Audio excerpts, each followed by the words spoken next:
Hello, everyone, and happy Sunday. We have a special guest with us today, and she's going to talk about how she made it as a makeup artist all the way to being the #1 skincare for men. Stay tuned.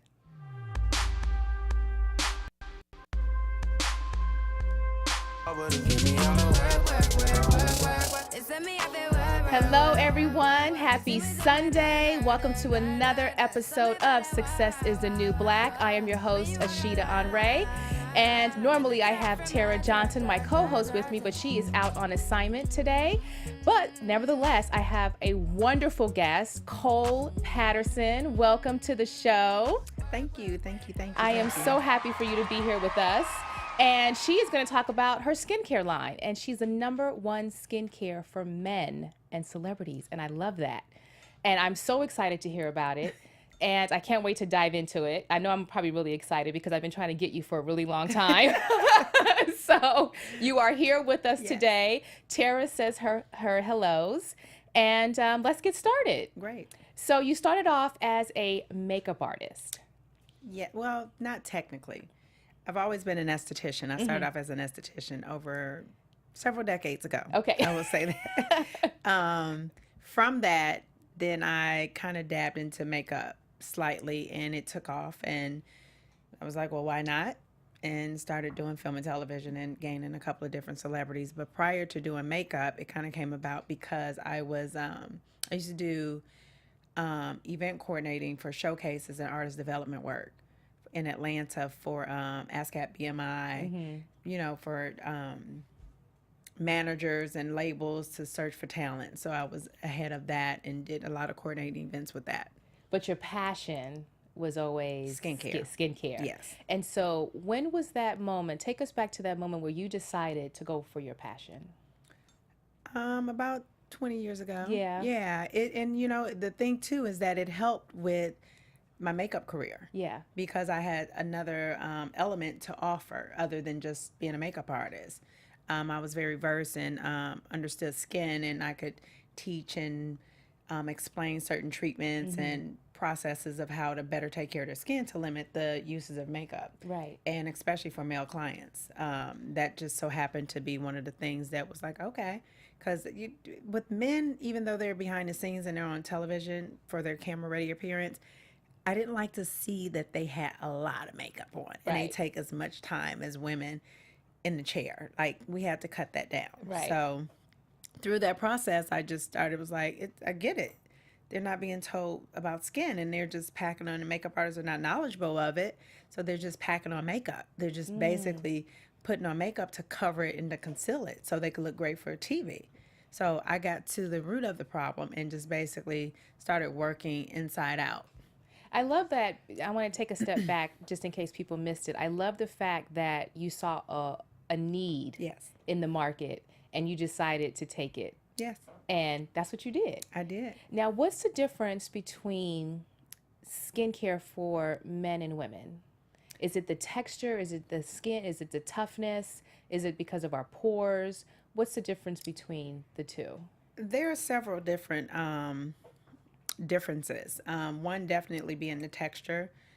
Two being men tend to have more oilier skin because of the texture and because they perspire more. They're more active. Their testosterone level is a lot higher. So there's a lot of things that contribute to why men's skin are the way that it is. Lifestyle, everything that they do, what they put in their body. They're different with breaking down carbohydrates as well, just to give it a different thing. Like women may, a guy could burn off carbohydrates and won't get the love handles and so forth unless he's over excessive with it. But a woman, we try to stay away from it because our body breaks it down differently, and that's how the skin is. Wow. The skin is addressed differently in men than it is women. And not to also shun the guys, but they're just lazy with their skincare too a little bit. You know what? I'm going to have to take up for the men because they are, but they're not. And the reason why they became lazy, what most people think, is because they were not taught. They were not given the opportunity to do that. Like, we got away from that. And if you know, back in the 20s or 30s, there was a popular thing called hot shave, when guys actually enjoyed going to the barbershops and they actually enjoyed being pampered. That was a part of grooming. Right. And then for somewhere, it wasn't man enough. So they lost of it. So you had the hardworking blue collar dads that didn't have the time or the money or anything like that to indulge in that. Right. So it got away from it. So all the guys saw in one generation was their dads working, their grandfathers working. They didn't pamper themselves. They had, unmanicured nails. They had bad skin. They had razor bumps, and it just became. And I think the most popular thing they were using that had lye in it that was burning their skin. That's why I had a lot of dark guys had a lot of that darkness. The masking, yes. Oh, okay. Which was from what was it, Magic Shave or something? Right. Because that was the only thing they old knew. School there. Yeah. So it was a lot cheaper for them to do it themselves, and then they used this product, which is okay, but they didn't properly use it because they weren't professionally trained to do it. That's a professional product. Right. So it's just I wouldn't say that they were lazy. They just kind of drew away from it because they didn't know what to do. All right, well, you checked me. That's cool. Fellas, I got you. I'm not going to let her do that to you. That's why I'm here. Like, I'm not going to do it. Trust me, it's not going to happen. Because, guys, they get lazy. They just be like, oh, okay, whatever. And they barely put on lotion. Well, they put on lotion on their face and not moisturizer. Because they're mechanics. Because they feel like they don't need moisture because their skin is already oily. But moisture doesn't mean oil. That's the difference. Okay. There's a whole school. Yeah, me, it's a Cole. whole. That's why. But you know what I mean? So they don't put it on it because they don't want to be more oilier. They don't want to be more. So they're not going to put moisturizer on it because they want that matte looking where they won't feel greasy or have to keep wiping their face. And it's just, they think that produces more oil. In some instances it does, but they're naturally overactive sebaceous glands, which are oil glands. That's what men have. So, well, take us through your product. Okay. And I know there's several different products and there's several different layers to what men are to do for their face. Yes. Because it's not just washing your face and putting on moisturizer. There's actually a treatment that you can do for yourself. Is that correct? At home? Yes, it is. But the way that my product is formulated, the treatment is in the product. So there it is. All right. So if that makes sense, the treatment is in the product. So all my products are multifunctional. Okay. Because working with men for over 20 years, I understand the mechanics of a man. He's not going to want to do 6 or 7 things that a woman would do to maintain healthy skin. So you have to simplify and offer the best, most effective treatment in 1 or 2 products. And that's what I've done. Because what will happen is that men will become overwhelmed. It's too much. It's like... In and out. Yeah, like they shopping. Yeah. Or just, men are just made differently. Right. Like it's just, we say, what is the book? Venus and Mars and so forth. Yes. It's just, we can't expect them to behave like women. We can't expect them to do routines like women will do, even though some guys are being a little bit more image conscious and they're pulling into that. So, which is great. That's great. They've created their own niche, Yeah. But so the products are multifunctional. And the reason why I did that, because I wanted it to give the ultimate benefits and so they can see a result in their skin instantly. Because if guys don't see something quick and simple, they're going to resort back to their old ways. Okay. That's just the way it is. They're like, I ain't do that. I don't have time for that. So I made it real simple for them. And they can't say no. They absolutely cannot. And like once they see it, and they use it, they're like, okay. They see a huge difference and you want that. You don't want to wait till 2 weeks to 3 weeks for them to see a difference. Then they're going to come back and they're like, well, it didn't work the way that I want. I wanted to see something that was dramatic. Right. Where they couldn't, the feel, the touch, the look, they can actually come back and say, look, that stuff really works. And they're really shocked and surprised. Now, with the product, how do you develop that? So I always tell people, because to understand the passion and the love behind it, I make sure that I tell each and every person I encounter, and I'm going to tell you guys as well, it's not a private label. I hired a chemist and we formulated. I addressed a couple of ingredients that I thought that could give what I needed to see, dealing with like all types of skin, the oily skin, the sensitive, rosacea, acneic skin, hyperpigmentation, all the things that both black men, white men, Asian men, Greek men, Chinese men, that the bulk of the issue that most of these guys had, and it was mostly due from shaving and improper care. So with my knowledge and ingredients and certain enzymes and so forth, I was like, let me see what this looks like. It makes sense to me. I'm gonna see what it looks like. So I sent it to a chemist that I hired, and it worked. I didn't have to do them. The ingredients worked the way that they worked, and it, so that's how it came about, and I was shocked and amazed, just like they were, because I'm like, great, okay, moving on. We're gonna do something else. And the crazy thing is that, not crazy, but the most blessed thing now is that I have a couple of different clients, but one in particular that has been with me for, I would want to say about maybe 9 years. I won't say any names. He's a socialite. However, his skin was so bad, so bad that I could not get him to, I would do facials on him. I would address him, and I sent him through treatments. This is when I was doing stuff behind the chair, and I started pulling in a lot of my celebrity clients to help them with their appearance on camera. So I would bring them into a salon and do their facials and give them treatments and so forth. So him in particular, he didn't want to do anything, but I'm like, we got to get the skin together. To this date, he's been on my product since my first batch, since my sampling, almost 3.5, 4 years. His skin is so magnificent. He goes to get facials. They're like, what are you using? You don't have a blackhead. You don't have anything in sight. His skin is impeccable. It's flawless. Now, wouldn't that be good to use his name? It would be, but I won't do that to him. But people that know him knows, because they even talk about, he's in the music industry, and they were like, I couldn't believe how bad his skin. But it took me a minute, because I had to tell him that I can do whatever I can, but I need you to drink more water. I need you to address these things so we can work together.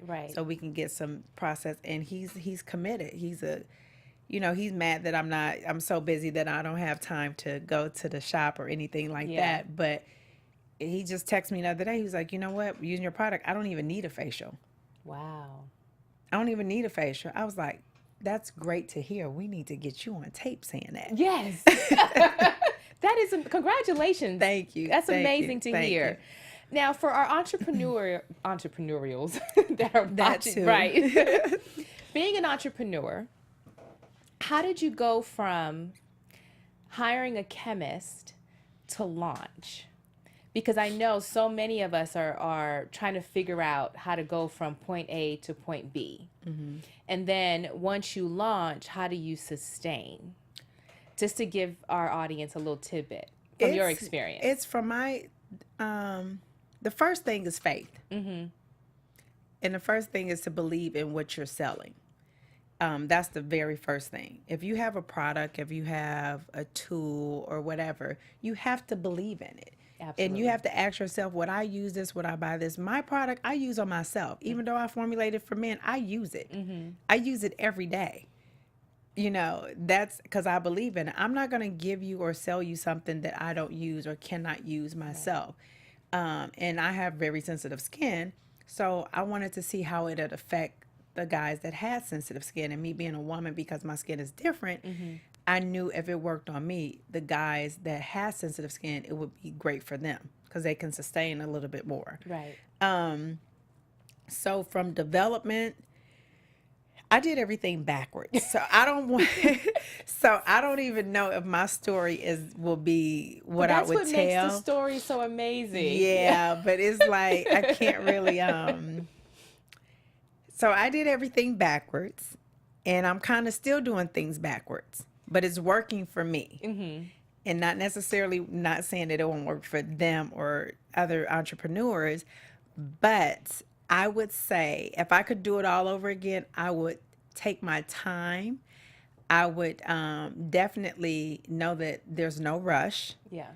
And I would exhale and really think about it and strategically develop a plan of how I would launch.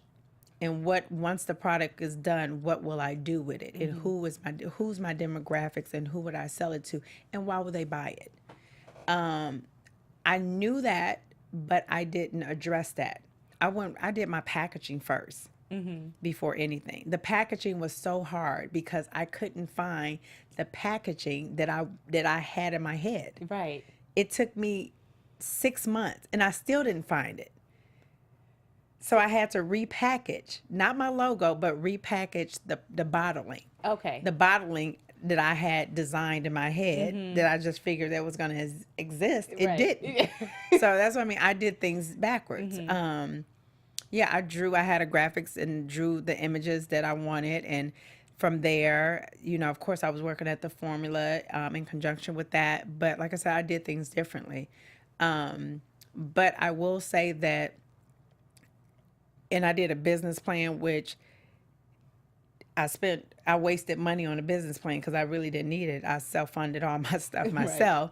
But I will probably need it, but I got to go back and redo it. So spending money, don't be such in a rush to spend money, and you have to get your budget together. You have to understand, what can I spend? How am I going to do this? And where it's going to come from? So I just kind of I was spending, I wasted a lot of money, testing stuff and trying to figure it out, and packaging and trying to search for bottles overseas and so forth and so on. So really putting your budget together is the first thing. Put your budget together. Once you have an idea, after your idea, write it down, put your budget together on how much you realistically can spend, how much you realistically, you have to put your own personal expenses in there too. Yes. So put that to the side and deduct all of that, and then see how much money you have to play with. Yeah. But more being strategic. More being a business person. Right. Not being an artist. Because I was an artist. I've always been self-employed for a long time. And I know how to create. And I'm an artist. But the great thing with me, most artists are not business people. Okay. So they don't understand business. I understand business. I know how business works. So that's why it was okay for me to do it, because I can combine business and creativity at the same time. But like I said, I did things backwards. But if I had to offer advice to anybody, I would tell them, definitely put your idea, get your budget together, and see where you need to allocate that money. And then when you say your budget, allocate the money into certain areas. Just put a budget into certain areas that you can actually get done in a certain amount of time, and then move on to the next step. Yes. Okay. Like, don't just spend money, because I didn't really keep a budget. I did. Like, I was like, I want to get this done. Right. And how much it costs, it costs. I didn't shop around and compare, because I was in a rush. That's why I said, don't be in a rush. I felt like, and I don't know why I was I was just eager. I'm going to say it was, I was excited. I needed to get, So I wasn't in a rush. I was just eager, and I was excited to get it out. And I was like, this is it. And, but yeah, to allocate the money, and to also just basically know where that money's going to come from. Like, you can't put it all on your credit card. Right. So, but yeah, those are the two things. It's just like making sure you have a concrete budget and staying within those budgets. Don't go outside your budget. And if you do, you got to go back and rethink some stuff. What you can eliminate, what you can do without, what can wait in the future. A lot of stuff I wanted right now. Right. So I wasted a lot of money, and I ended up having to like rebuy stuff and repackage stuff, instead of like really being strategic in the way of setting aside and getting several samples of this and comparing it and so forth and so on. So yeah, I would say definitely do your research and compare. Yeah. Compare. Negotiate. Compare, negotiate. Yes. And that's one of the things that I know that a lot of entrepreneurs struggle with, is that excitement. Yeah. And like you said, you just wanted to get out. You're ready to go for it. You don't care how much it costs. But there's a will, there's a way. I'm just going to do it, and then I'm going to launch. And then once you launch, then you're kind of like, oh, now I got to keep it going. Well, I didn't have an official launch until last year. my product was out 2 years prior to that. Oh, okay. So that's the thing. You know, I Yeah. was like, it wasn't a launch. I did like a soft introduction, Okay. but it wasn't a launch. My official launch was last year for the ESPYs. So, and it was okay. You know what I mean? But I would say just take your time. Like, just really think about it. Think about your launch. You can do several different launches. You can do an event launch. You can do an introduction launch. You can do a website launch. You can do a new product launch. There's so many different elements. So look at your channels of how you're going to distribute that product, and also look at the people who and how you're going to distribute it to, and how it's going to reach them. Oh, that's a good nugget. Yeah. That's a really good Yeah. nugget. So people think too is like online is like the hardest business ever. It's not easy. I think with me, if I had a storefront, it would be a lot simpler for me. It would be a lot easier. Online takes a lot of research. You gotta SEOs, optimization, Right. acronyms. Like, you gotta really be on top of that. That's another job within itself. Yes. Yes, it is. So I'm like, oh my God. So, it's a lot. It's a lot. Yeah. It's fun, but I like to learn on the way. I like to, indulge in new information and excited about for like 10 minutes, and then I'm like, okay, Yeah. what's next? Right, right. But I'm not a techie person, so it kind of bores me after a while. I'll learn enough to understand, like, if I approach someone and need to communicate with them on what I need and what I felt, or ask them what it is that can maximize my traffic. I know how to communicate in that aspect, but I'm not going to waste too much time on going and try to figure out coding and none of that. Yeah. And what's so amazing about what you just shared is the fact that being an entrepreneur, I know that we have so many hats, but it's the honesty and the realness that you just shared, that it takes time. Yes. And don't rush, and be, financially smart, be financially strategic, take on certain things that are more important, and see if you can do everything else secondary or third or fourth. And sometimes some things need to wait till next year. Yes. Which is actually a smart move. And it helps you because it controls you. Because sometimes we get so eager, we can't control that emotion. And then that's why a And lot then you of just things go fail. out and that bam, you hit it on the nose. That's why a lot of things That's fail, why because not- it didn't pan out what we imagined. So we instantaneously give up and we think it's a fail. No, it wasn't the time. Yeah. Like, I'm in the industry, even though the male grooming thing is it's buzzing. But it's a very new industry, and everybody's not catching on. You have your big companies like Dove and like Procter Gamble and all of those, but they have the marketing, they have the money, so they have a plethora of products, because they haven't figured out what the man wants and what he needs and what he desires. Right. So they're just offering a bunch of stuff, and they basically are copycatting off what the women's line would do. So guys are buying deodorant, of course. They're buying washes. They like body washes. Right, for men, And that works for them because they're able to offer a plethora of product. So they're going to make their dollars. With me, I want it to be more smart. I don't want to just sell a bunch of products. I'm not that company. I want to make sure that you get what you need. And I take pride in that. I'm not it's a person behind this brand. I'm an expert behind it. I've been an expert for 20 years in this. I know what I'm talking about. Right. Like, I know what I'm doing. Yes.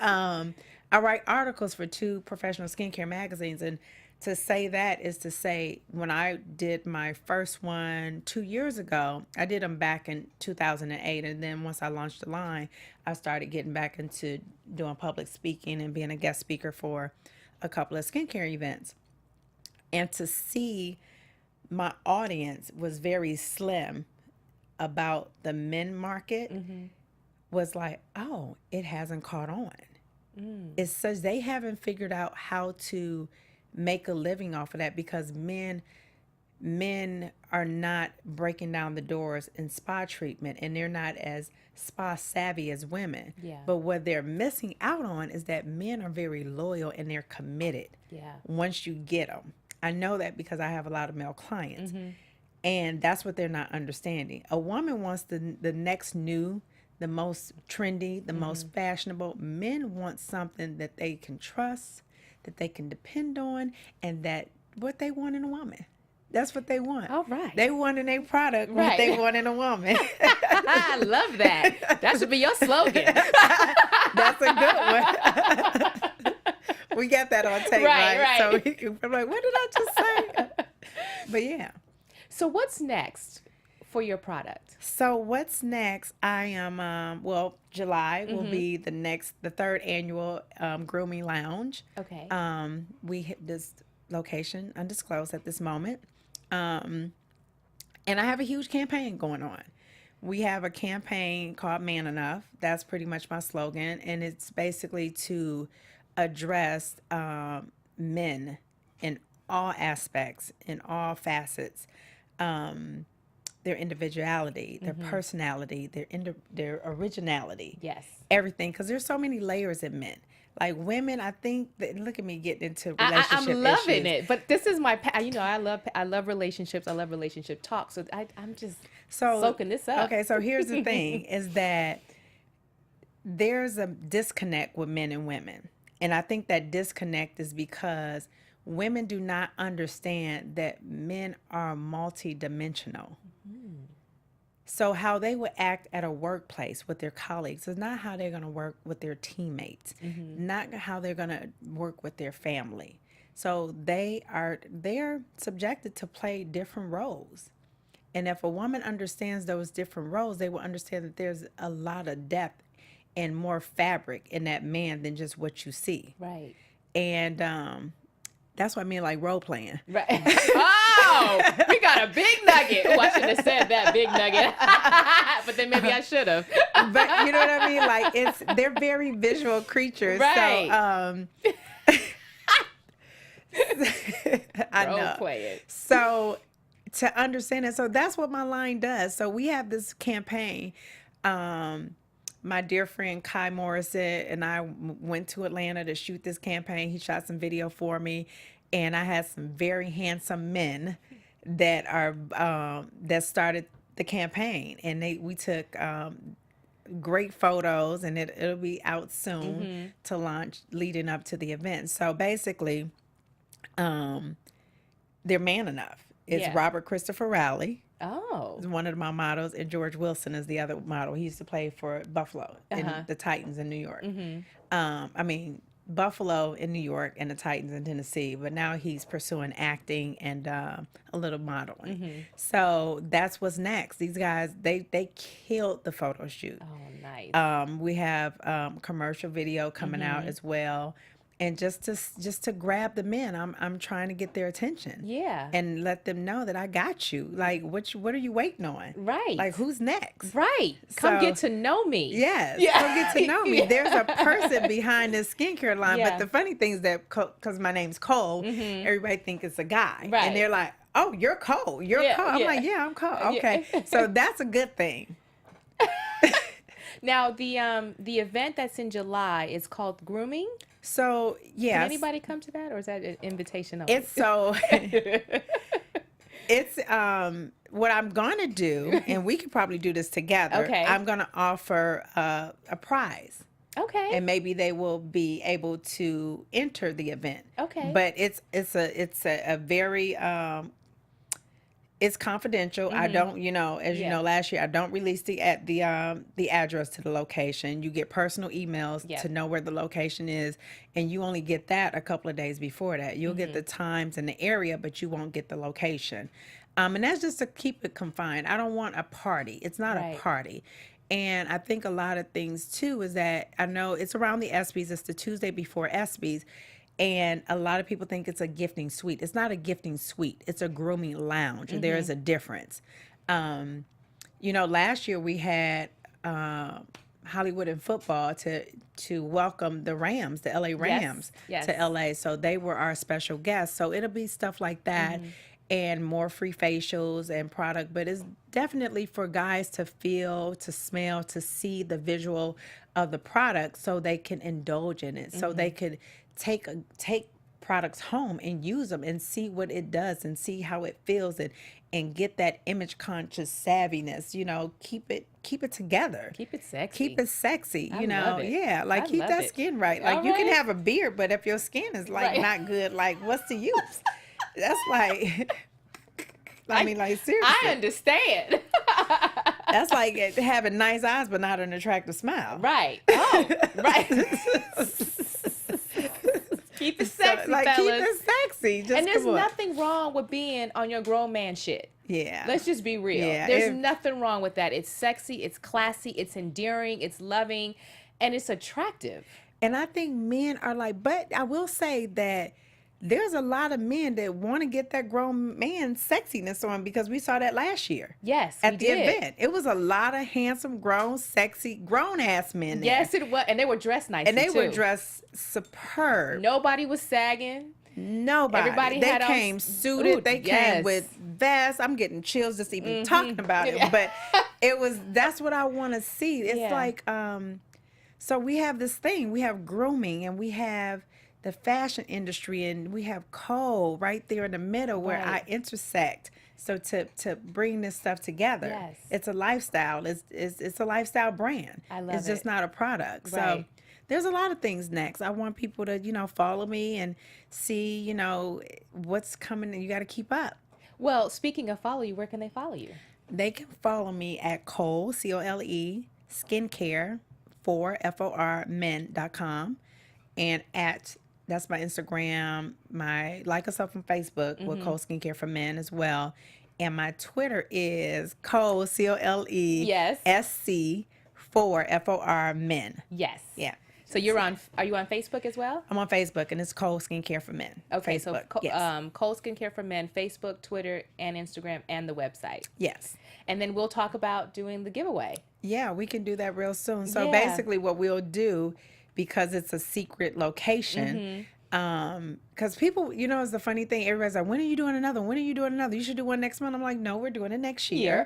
Because they don't realize the planning. The planning is very Because it was tedious. a sexy event. I'm not gonna lie, it was a sexy event. I wish I had some footage. I got some footage. I know, but you can send it to me. I can still put it on Insta and Facebook. They had, like, I got some really good footage. And I think I posted a little bit on Instagram.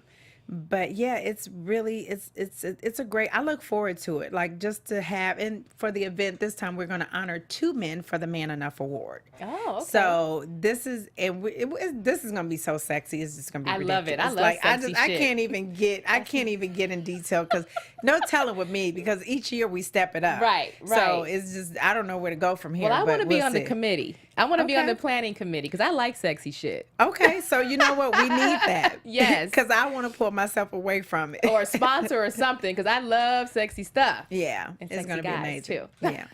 Well, thank you so much You're for welcome. coming on Success is the New Black. I am so proud of you. Thank you. And thank you again, because I know I've been trying for so long to get you, because I follow you on Insta. So I've seen all of her stuff. So thank you so much. You're Thank welcome. you, It's a thank you. pleasure. And I'm Ashida Onrae, and you can follow me on Instagram, Facebook, and Twitter at Ashida Onrae. And again, you can follow Cole Patterson, Facebook, Twitter, and Instagram, Cole Skincare for Men. Thanks so much. Looking forward to inspiring you next week. From executives Kevin Undergaro, Dario Christie, Tiana Hobson, and the entire BHL staff, we would like to thank you for supporting Black Hollywood Live, the first online broadcast network dedicated to African American entertainment. For questions and comments, contact us.